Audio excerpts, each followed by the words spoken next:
রাধে রাধে। সকালবেলাতে চা খাওয়া চলছে, আর এইদিকে মাইয়া মিস্ত্রিতে হিসাব করছে।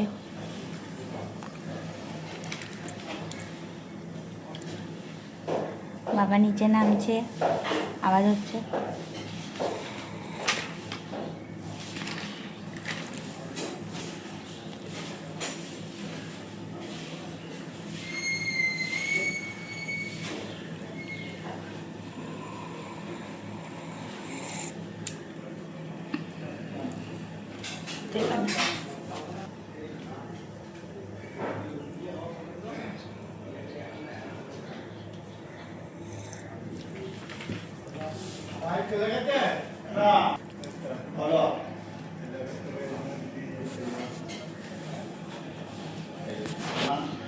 রাধে রাধে, চা খাও। কাকু এলো। বাবা রাধে রাধে। আমি ঘুগনি খাচ্ছি, ঘুগনি খেয়ে তারপর টিউশন বেরিয়ে যাবো।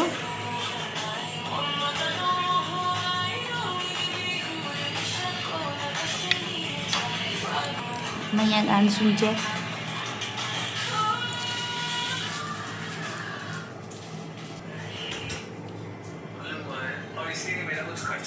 দাদা এই ঘুগনিটা বানিয়েছে, খুব সুন্দর, টেস্টি টেস্টি।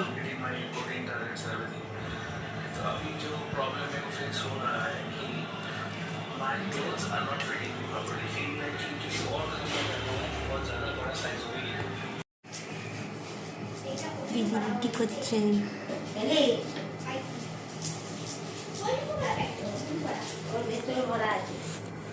দেখি কোনটা এনেছিস? এই বক্সে ভরা ছিল।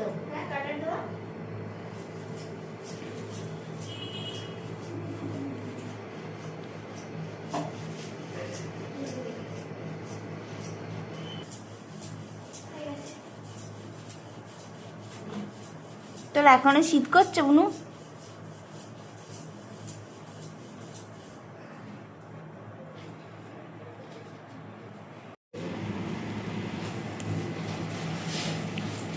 আপনি একটু বসুন, আপনার সঙ্গে আমি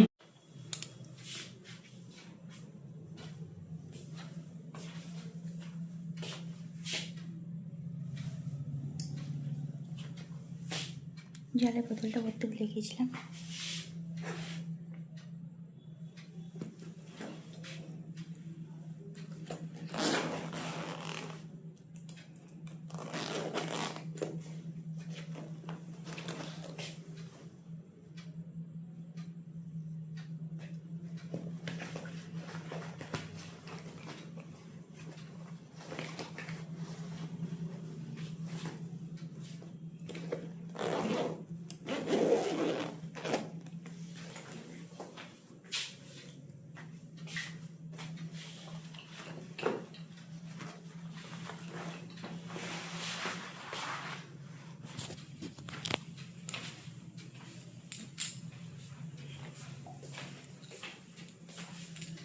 মাইয়া ওইদিকে বের করতে গেল, নুনাকার ঘরে গেছে।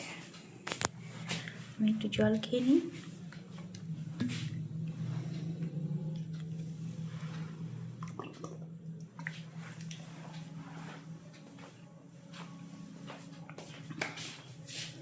রূপো জিম থেকে চলে এসছে, ও আর এখন ঘুগনি খাচ্ছে। মেয়েকে ক্লাসে যাব। রাধে রাধে।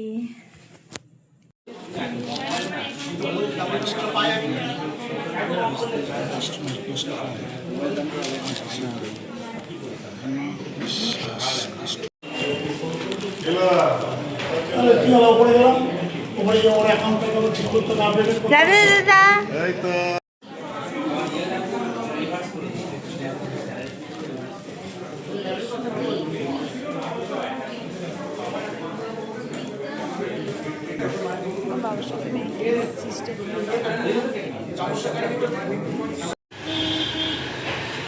ডগিগুলো এখানে শুয়ে থাকে, সারা রাত ভরে চেঁচাতে থাকে।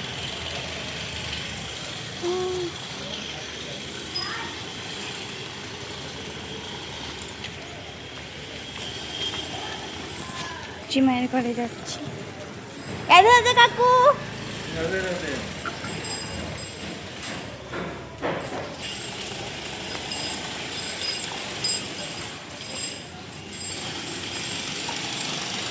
এটা বিদ্যাসাগর পাঠভবন আর এটা সূচি মায়ের ঘর।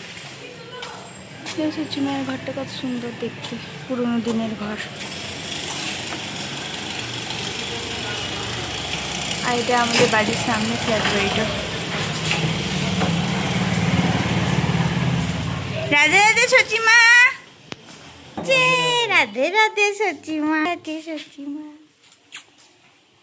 আমার আদরে সচিমা। সচিমা আমি কে গো বলো, আমি কে? আমার সোনা মা, আমার মা। সচিমা খুব ভালোবাসে আমাকে। যুবশ্রী ফর্ম ফিল আপ করছে বাবার সঙ্গে। যারা স্কলারশিপ পায় তারা সবাই মুখ্যমন্ত্রী নিজে মুখে বলে স্কলারশিপ লাখ লাখ ছেলে স্কলারশিপ পায়। তারা কি এখানে কি সুন্দর প্রিন্ট হচ্ছে। স্টুডেন্ট যারা তো অন্য কেউ স্কলারশিপ পায় না, তাহলে স্টুডেন্ট লিখলে পাবে না। কোথাও তো লিখে দেয়নি যে স্টুডেন্টটা পাবে না। আর এখানে বলছে স্টুডেন্টরা কি আনএমপ্লয়েড নয়, অনেকভাবে ধরা যায়। রাধে রাধে। এখন আমরা এসেছি 108 শিব মন্দিরে দিদির সাথে। দেখো কি সুন্দর লাগছে সন্ধ্যে টাইমটা।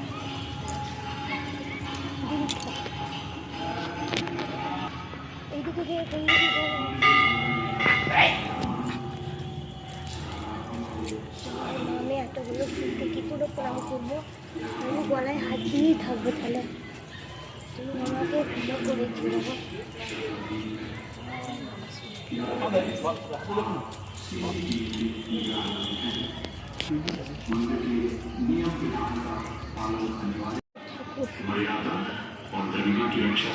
গুনতে পারলাম 108 শিব মন্দির, আবার গুনবে কেন?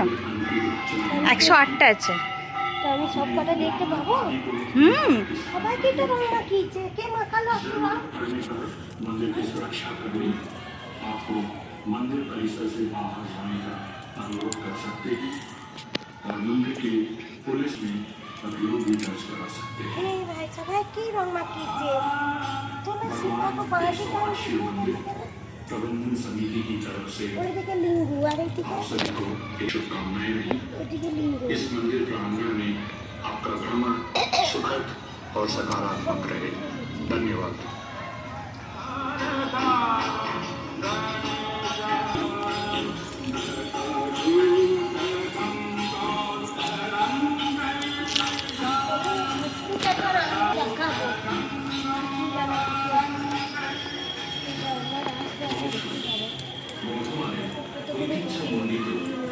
শিবমন্দিরে আপনাদের স্বাগত। আসুন এই মন্দিরের ইতিহাস আমরা জেনে নিই।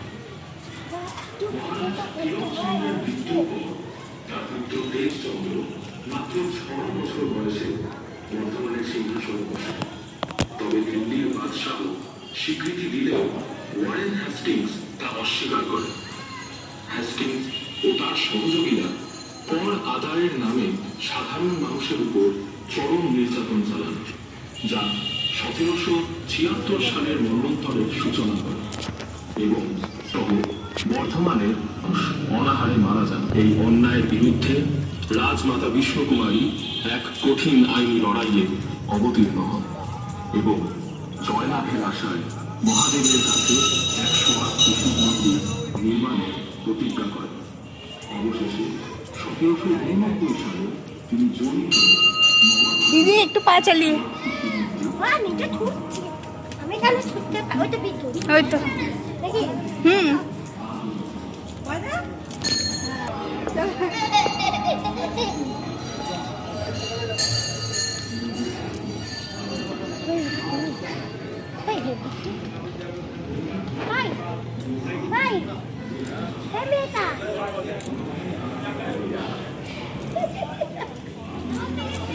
এইদিকে ঘুরছিলাম,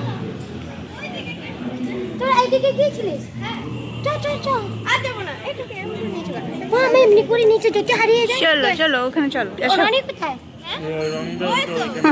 এ তোদের কত টাকা নিল ভদ্রলোক ভদ্রলোক শোনো আমরা ভদ্রলোক ছিল কত টাকা এ আমাদের দুজনের 80 টাকা নিল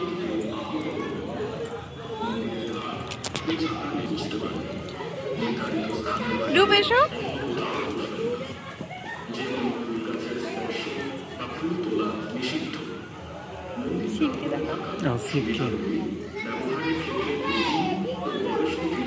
চলো যাবে আমরা বলে আরো আমাদের ছুটে আছে এখন আমরা তো দিদি বলে দাঁড়াতেও পারি তোরা দাম করবি হ্যাঁ হয়ে যাও এই থাক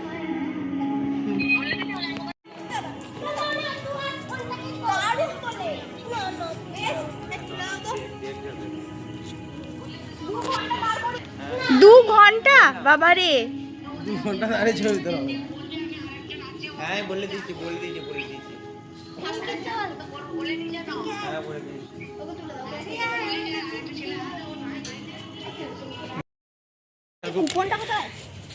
এই দাও তো আমাদের সবারই শিব মন্দির দর্শন করা হয়ে গেছে এবং সবাই মিলে বাড়ি যাবো কিছু একটা এবং মন্দির বন্ধ করে দেওয়া হয়ে গেছে।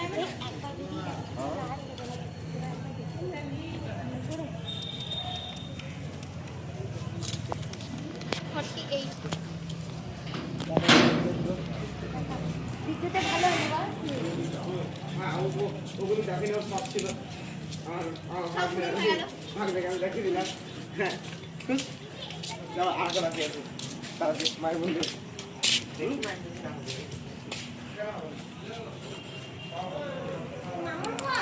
এই যে যাচ্ছি।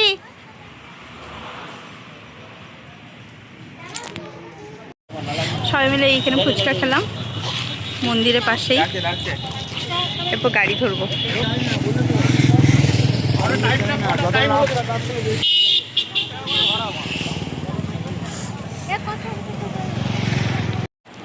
আচ্ছা মন্দির থেকে দর্শন করে বাড়ি ফিরলাম।